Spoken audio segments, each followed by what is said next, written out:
After months of intense competition, we have finally arrived at the Champions Clash, the first international event of Season 2 of the Overwatch Champions series. The top two teams from North America, EMEA, Asia, and China will meet in Hangzhou to battle for the title of the best in the world. Welcome to Tank Talk, where today I'll be breaking down the 8 teams competing in the Champions Clash, examining their strengths and weaknesses, and sharing my predictions for how the tournament will unfold. Starting with North America, the first team to discuss is NTMR, the region's first place finisher.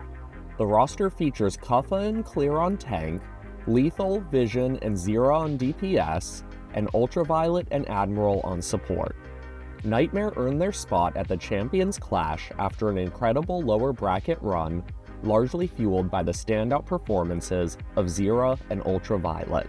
NTMR has looked very impressive against the competition of NA, but time will tell if they can match up against the world's best.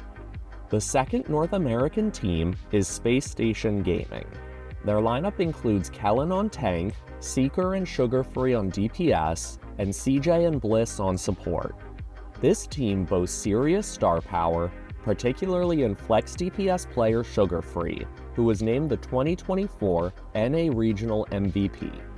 While some players have relatively limited hero pools, a favorable meta could make Spacestation Gaming a serious threat to any opponent. Moving on to EMEA, the first team to watch is Virtus.Pro. Their roster consists of Vestola on tank, Shockwave and Jwoo on DPS, and Gala and Fixa on support. Under the excellent direction of Coach Smash, this team has looked untouchable in their own region, winning every match and dropping only a handful of maps throughout the entire stage. The team has yet to be tested against international opponents, but Virtus.Pro could emerge as a serious contender for a top 3 finish. The second EMEA representative is Qadsiah, featuring Tread and Ziad on tank, Labda, QLM, and Checkmate on DPS, and Landon and Haku on support. With standout players like Checkmate and Landon, this team certainly has potential, but they're likely to face a tough challenge against the international field. This team has a lot of fans who will be cheering them on no matter what, but they will likely struggle to avoid a bottom 2 finish. From the Asia region, the first team to break down is the incredibly dominant Team Falcons. Their lineup includes Hanbin on tank, Stalker and Proper on DPS, and Fielder, Sir Majed, and Chio on support. They've already claimed first place finishes at DreamHack Stockholm and the Stage 1 Asia main event, and come into the Champions Clash as clear title contenders. Their DPS line is arguably the best in the world and has been a driving force behind their success. In the right meta, Team Falcons could very well walk away as the world champion. Joining them from Asia is Crazy Raccoon, with Junbin and Max on tank, Lip and Heesang on DPS, and Shu and Chorong on support. This roster has secured first place finishes at DreamHack Dallas, the Esports World Cup, and the Stage 1 Korea main event.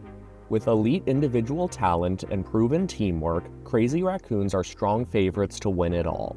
Their rivalry with Team Falcons is one of the most anticipated storylines of the tournament, and a grand final showdown between the two seems almost inevitable. Finally, we turn to China. The first team is once again composed of some of the nation's best players, Gushui and Ligue on tank, Shai, Aprita, and Leave on DPS, and Monk and Yu on support.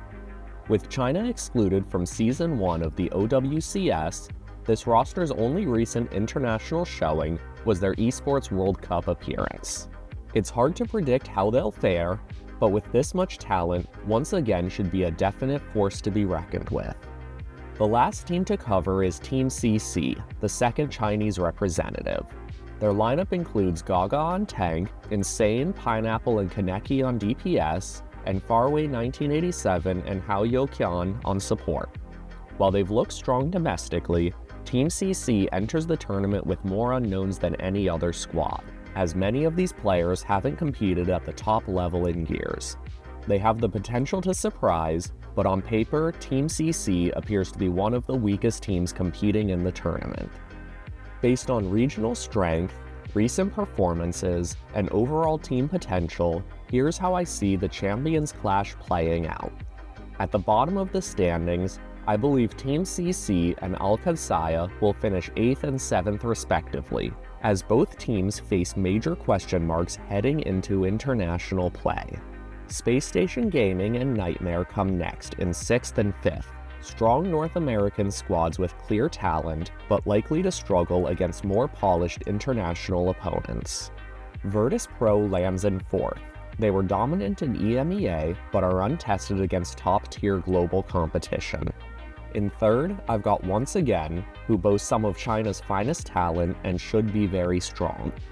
Team Falcons takes 2nd place. They're an elite title-contending team that has proven themselves repeatedly, but I give the slight edge to Crazy Raccoon, who I predict will claim 1st with their championship experience, incredible synergy, and unmatched consistency across multiple events.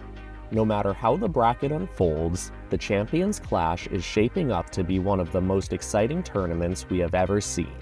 Whether it's underdogs like NTMR or Virtus.Pro looking to prove themselves on the international stage, or titans like Team Falcons and Crazy Raccoon heading towards a potential Grand Finals rematch, every match brings something worth watching. Once Again could surprise with raw talent, while teams like Spacestation Gaming and Qadsiah will be fighting to exceed expectations. With so many compelling narratives and so much high-level play on display, the stage is set for history to be made in Hangzhou. This was Tank Talk, and thank you for watching.